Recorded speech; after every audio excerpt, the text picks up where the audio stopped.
Hi everybody.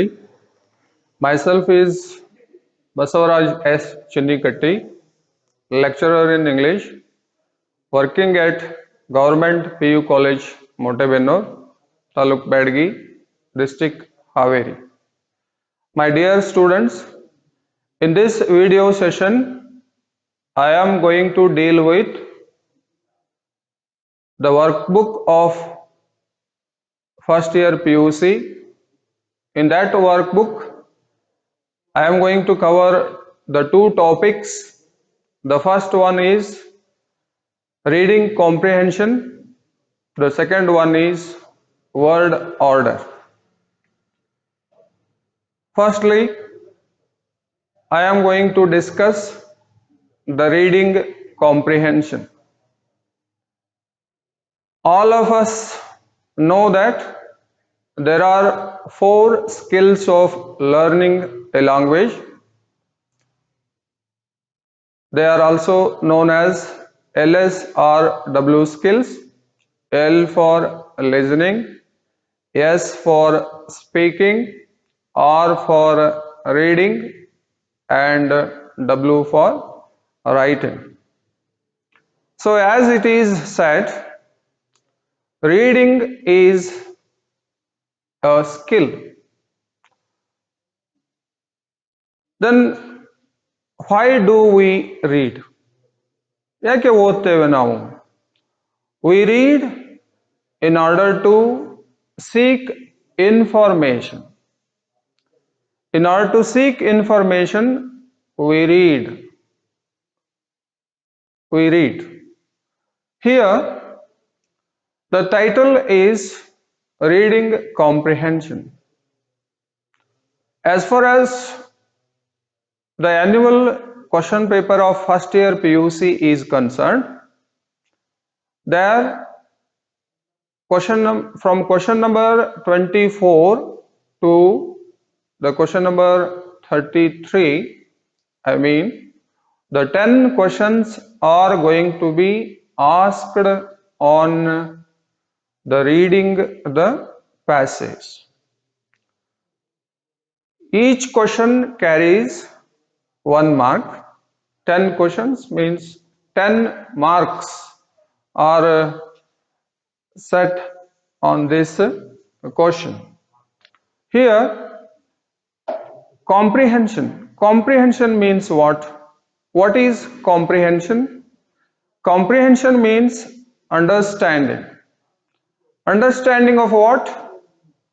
Understanding the meaning of what has been read.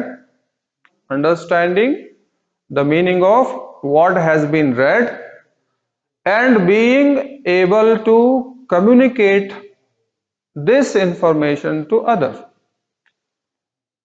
Means what we read, we have to understand it first. For what purpose? In order to communicate the meaning of that material or the things whatever we have read to the others effectively. Then what about the difficulty level of the passage that is going to be asked in our annual examination? It will be not so difficult. It is quite a simple one, because every student means the students who are dull, who are average, and also who are intelligent should be able to read it and comprehend the meaning of the given passage.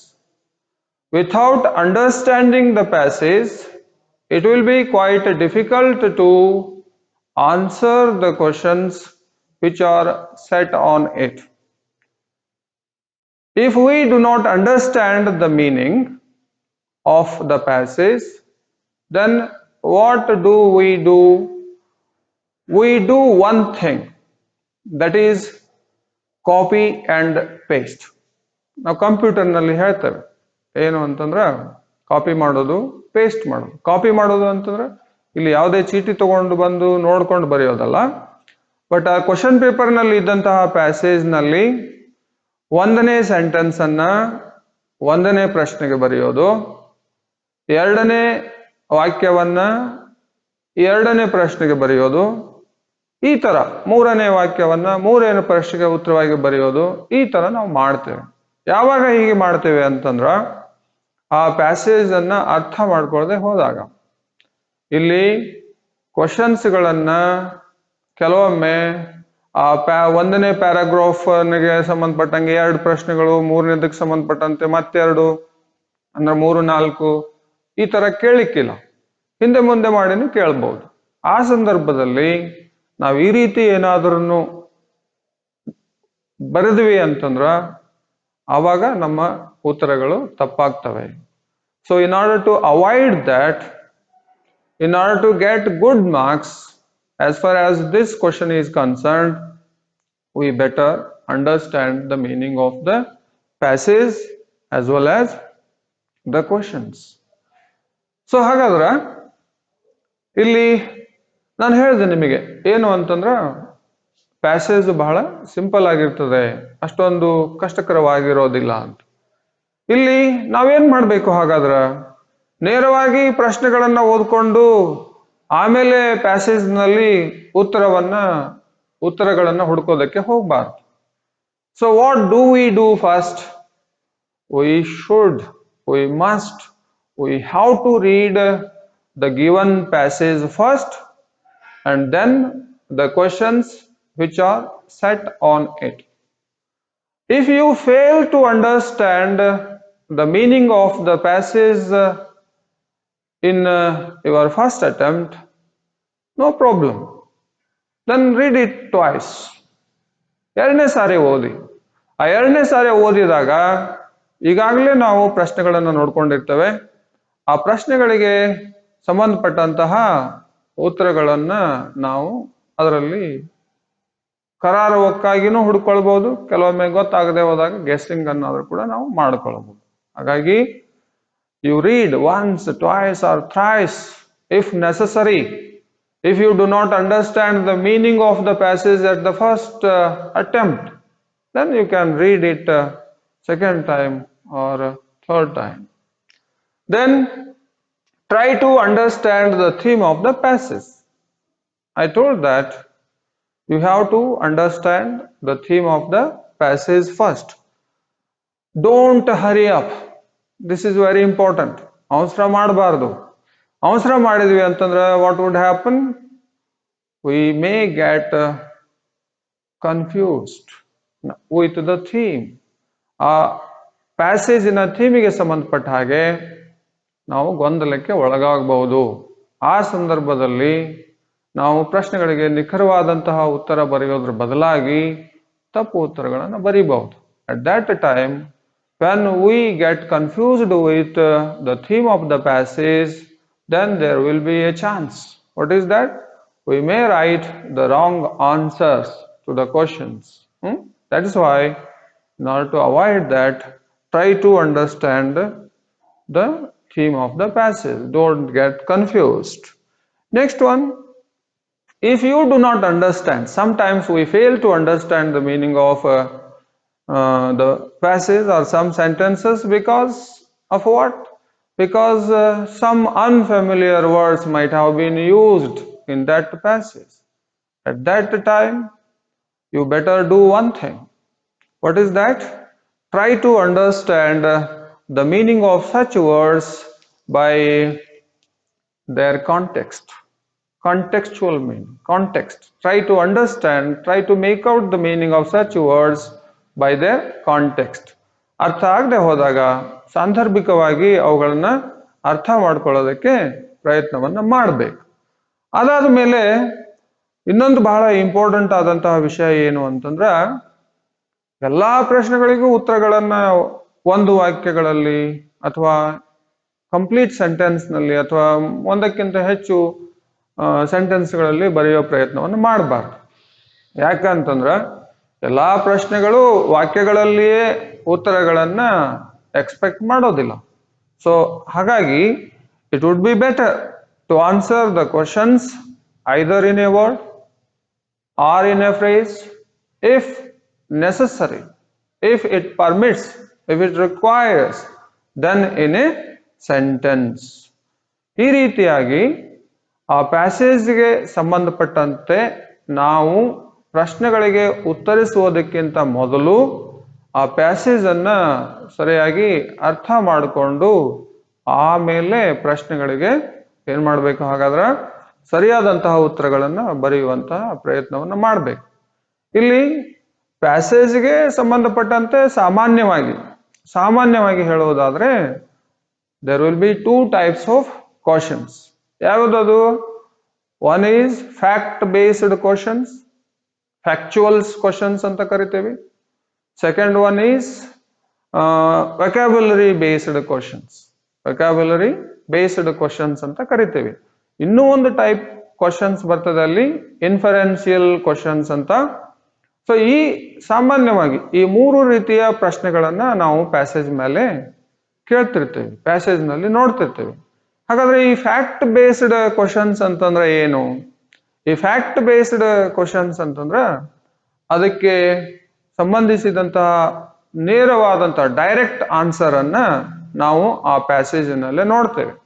ಮುಂದೆ ನಿಮಗೆ ಒಂದು ನಮ್ಮ question bank ನಲ್ಲಿ board ದಿಂದ ಬಿಡುಗಡೆ ಆದಂತಹ question bank ನ ಒಂದು ಪ್ಯಾಸೇಜ್ ಅನ್ನ ಸೆಲೆಕ್ಟ್ ಮಾಡಿಕೊಂಡು ಅದನ್ನ ಕ್ವಶನ್ಸ್ ಅನ್ನ ಸಾಲ್ವ್ ಮಾಡುವಾಗ ನಾನು ಹೇಳ್ತೇನೆ ನಿಮಗೆ. ಇನ್ನು ಇನ್ಫರೆನ್ಸಿಯಲ್ ಕ್ವಶನ್ಸ್ ಅಂತ ಹೇಳಿದೆ ನಾನು.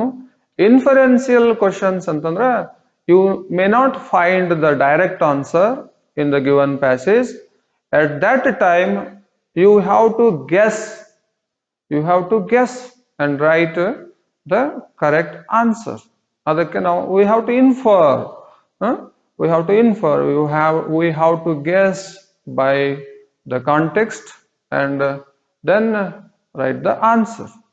Third type of question ಅಂತ ಹೇಳಿದೆ ನಾನು, vocabulary based questions ಅಂತ. ಇಲ್ಲಿ vocabulary based questions ಅಂತಂದ್ರೆ ನಿಮ್ಗೆಲ್ಲ ಗೊತ್ತಿದೆ, ನಮಗೆ ಎರಡು ಪ್ರಶ್ನೆಗಳನ್ನ ಒಂದು out of 10 questions there will be 2 questions on vocabulary. ಅದರಲ್ಲಿ vocabularyಗೆ ಸಂಬಂಧಪಟ್ಟ ಹಾಗೆ ನಮಗೆ ಸಿನೋನಿಮ್ಸ್ ಅನ್ನ ಕೇಳಬಹುದು, ಅಂದ್ರೆ the words which are equal in meaning, ಅಥವಾ ಆಂಟೋನಿಮ್ಸ್ ಗಳನ್ನು ಕೇಳಬಹುದು. ಆಂಟೋನಿಮ್ಸ್ ಅಂತಂದ್ರೆ the words which are opposite in meaning, ಅಥವಾ ವರ್ಡ್ ಫಾರ್ಮೇಶನ್ ಅನ್ನು ಕೇಳಬಹುದು. ಅಲ್ಲಿ ಕೊಟ್ಟಂತಹ ವರ್ಡ್ ಅನ್ನ ಯಾವ ರೀತಿ ನಾವು ನೌನ್ ಅಲ್ಲಿ ಯಾವ ರೀತಿ ಆ ಕಾಂಟೆಕ್ಸ್ಟ್ ರಿಕ್ವೈರ್ಮೆಂಟ್ ಇರ್ತದಲ್ಲ, ಆ blank, fill in the blanks ಅಂತ ಹೇಳ್ತೇವಲ್ಲ, ಆ ಬ್ಲಾಂಕ್ ನಲ್ಲಿ ಯಾವುದು ಸೂಟಬಲ್ ಆಗ್ತದೆ ಆ ಒಂದು ಫಾರ್ಮ್ ಅನ್ನ ಮಾಡಿ ಆ ಶಬ್ದಗಳನ್ನ ನಾವು ಅದರಲ್ಲಿ ತುಂಬಬೇಕಾಗ್ತದೆ. ಹೀಗೆ ಈ ರೀತಿಯಾಗಿ ನಾವು 3 ರೀತಿಯ 3 ಟೈಪ್ಸ್ ಆಫ್ ಕ್ವಶನ್ಸ್ ಅನ್ನ ಪ್ಯಾಸೇಜ್ಗೆ ಸಂಬಂಧಪಟ್ಟ ಹಾಗೆ ನಾವು ನೋಡ್ತೇವೆ. ಇಲ್ಲಿ ನಾನು ನಿಮ್ಗೆ ಹೇಳಿದೆ ನಾನು ಯಾವ ರೀತಿ, ಹಾಗಾದ್ರೆ ಪ್ಯಾಸೇಜ್ಗೆ ಸಂಬಂಧಪಟ್ಟ ಹಾಗೆ ಉತ್ತರಗಳನ್ನ ಬರೆಯೋದಕ್ಕಿಂತ ಪೂರ್ವದಲ್ಲಿ ಏನೇನನ್ನ ನಾವು ನೋಡ್ಕೊಳ್ಬೇಕು ಅನ್ನೋದನ್ನ ನಾನು ನಿಮ್ಗೆ ಈಗ ತಿಳಿಸಿಕೊಟ್ಟೆ. ಮತ್ತೆ ಅದೇ ರೀತಿಯಾಗಿ ಅದರ ಮೇಲೆ ಬರುವಂತಹ ಪ್ರಶ್ನೆಗಳು ಯಾವ ರೀತಿಯಾಗಿ ಇರ್ತವೆ ಅನ್ನೋದನ್ನ, ಅಂದ್ರೆ knowledge based, inferential and vocabulary based questions, ಈ ರೀತಿ 3 ಪ್ರಶ್ನೆಗಳನ್ನ ನಾವು ಅಲ್ಲಿ ನೋಡ್ತೇವೆ. Now I have extracted a passage from the question bank which is prescribed from our pre-university board for first year PUC. The passage number is 4. The passage is like this. Max Müller was a distinguished German poet. Some of his poems were set to music by Australian composer Franz Schubert. As a youth, Müller took to the study of the Sanskrit language with great devotion and started learning the language. He took his doctorate in philosophy in 1843. He did research work on Sanskrit and philosophy under eminent scholars in Berlin University.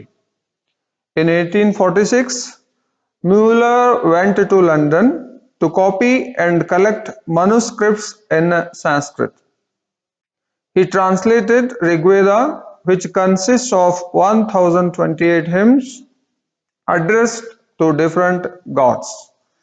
As it was being printed in a London University press, he migrated to Oxford in 1848 and lived there for the rest of his life. The first volume of Muller's edition appeared in 1849, the sixth and last volume in 1874. This printed Rigveda caused great enthusiasm in India. Several publications of Indian religion and literature appeared in quick succession. Max Muller became the greatest interpreter of India to the Western world. His book, India, What It Can Teach Us, has a special place among his publications. But Max Muller never visited India. So this passage is about Max Muller. Now let us see the questions which are set on this passage.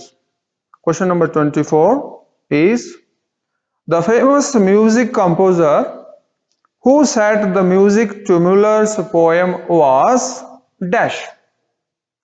While dealing with the types of questions which are going to be asked on the passage, I told you that the first type is factual questions.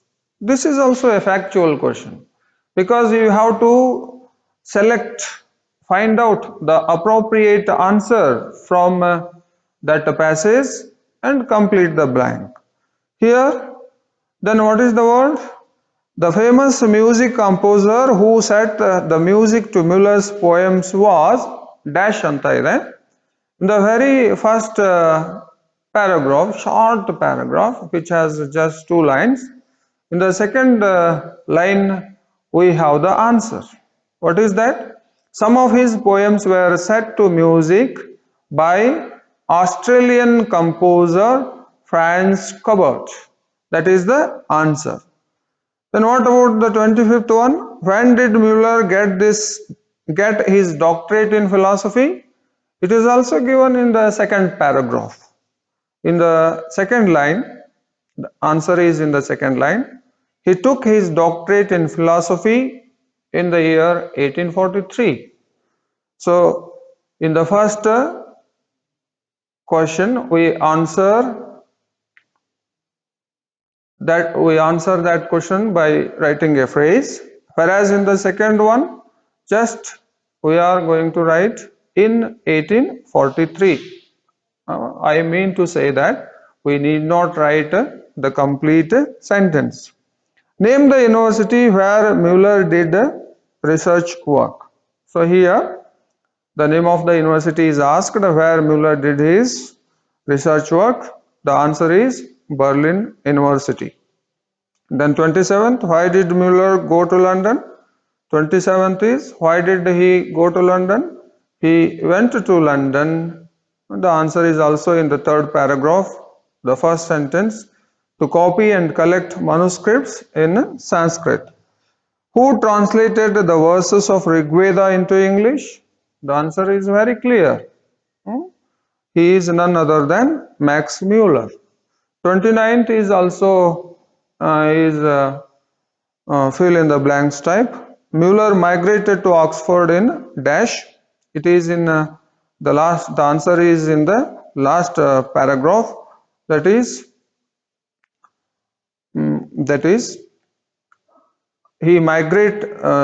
third paragraph, last line. He migrated to Oxford in 1848. The answer is 1848. 30th one, when did the 6th volume of Muller's edition appear? The answer is in the 4th paragraph, that is in 1874. 31, name the book of Muller on India mentioned in the passage, that is India, What It Can Teach Us. The name of the book is India, What It Can Teach Us. The last two questions are vocabulary based questions. Here we have no inferential questions. The last two questions, question number 32 and question number 33 are vocabulary based questions. Here question number 32 is add a prefix from the brackets to the word appear to get the antonym. The prefixes are given in the bracket. First one is un, second is dis, third one is re. Then what is the appropriate prefix to be used to make the antonym of appear? You know that it is dis. The opposite of appear is disappear. It is not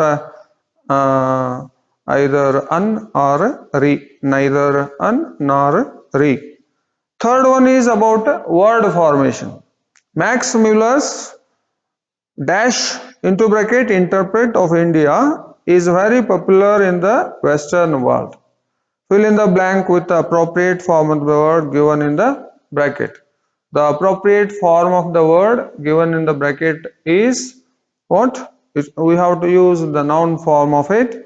The noun form of interpret is interpretation.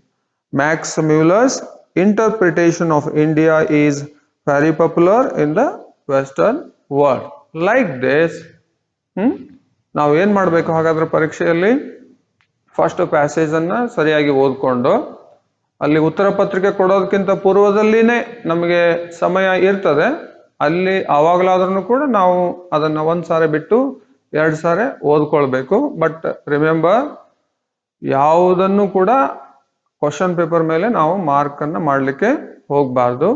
ಅದಾದ ನಂತರ ನಮಗೆ ಉತ್ತರಗಳನ್ನು ಬರೆಯುವಾಗಲೂ ಕೂಡ ಸಾಕಷ್ಟು ಸಮಯ ಸಿಗ್ತದೆ. ಆ ಸಂದರ್ಭದಲ್ಲಿ ನಾವು ಯಾವ ಪ್ರಶ್ನೆಯ ಉತ್ತರವೂ ಕೂಡ ತಪ್ಪಾಗದ ಹಾಗೆ ಜಾಗ್ರತೆ ವಹಿಸಿ ಉತ್ತರಗಳನ್ನು ಬರಿಬೇಕು. ಯಾಕಂತಂದ್ರೆ this is a very easy and helpful to us to get a good score in our annual examination. My dear students, I hope you have understood how to answer the questions which are set on the unseen passage.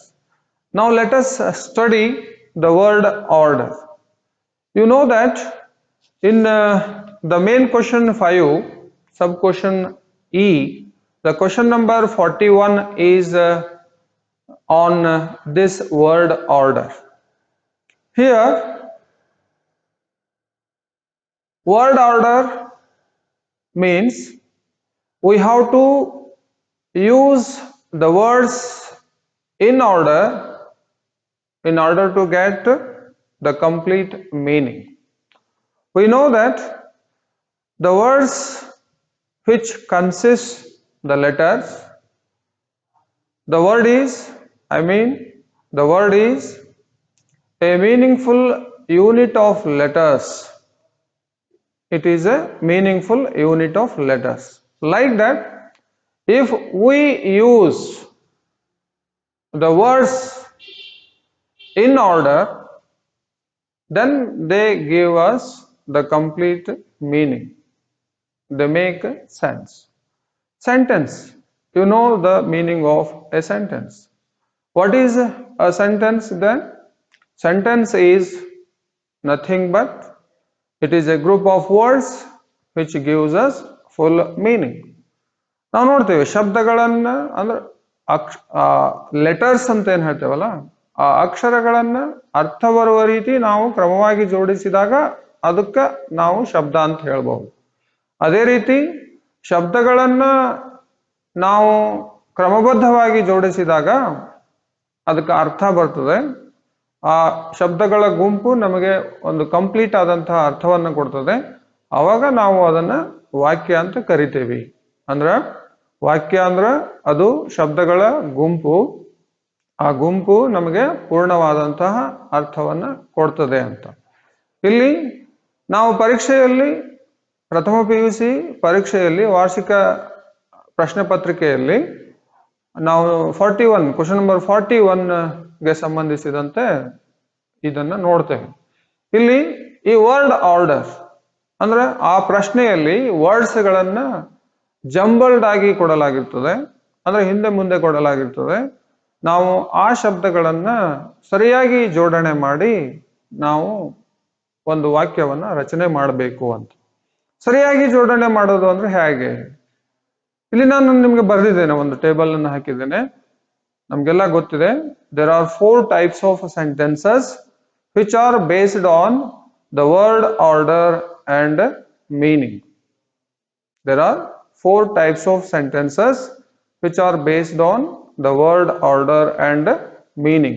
ವಾಕ್ಯಗಳ ಸ್ಥಾನ, ಶಬ್ದಗಳ ಸ್ಥಾನ ಮತ್ತೆ ಅವು ಕೊಡುವಂತಹ ಅರ್ಥದ ಆಧಾರದ ಮೇಲೆ ನಾವು ಅವುಗಳನ್ನ 4 ಪ್ರಕಾರಗಳಾಗಿ ವಿಂಗಡಣೆಯನ್ನ ಮಾಡ್ತೇವೆ. ಇಲ್ಲಿ ಒಂದನೇದ್ದು ಅಸರ್ಟಿವ್ ಸೆಂಟೆನ್ಸ್ ಅಂತ. It is also known as a declarative sentence, or it is also called as statements. Second one is interrogative sentence. In interrogative sentence we have 2 types. First one is WH questions. Next, second one is yes or no type questions.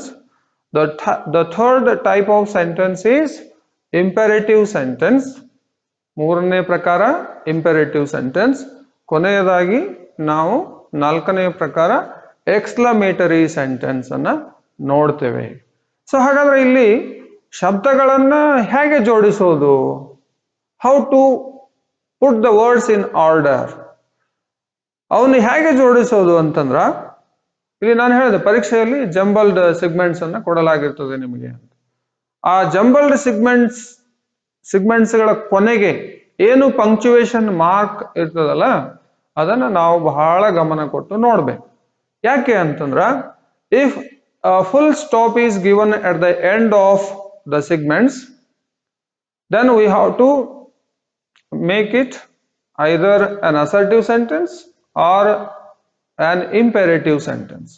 If a question mark is given, then we have to make an interrogative sentence. If an exclamation mark is given, then we have to arrange those segments to make an exclamatory sentence. Is it clear? ಅರ್ಥ ಆಯ್ತಲ್ಲ? ಆ ಸಿಗ್ಮೆಂಟ್ಸ್ ಗಳ ಕೊನೆಗೆ ಏನು punctuation mark ಇರ್ತದಲ್ಲ, ಅದನ್ನ ನಾವು ಬಹಳ ಗಮನ ಕೊಟ್ಟು ನೋಡ್ಕೊಳ್ಬೇಕು ಅಂತ.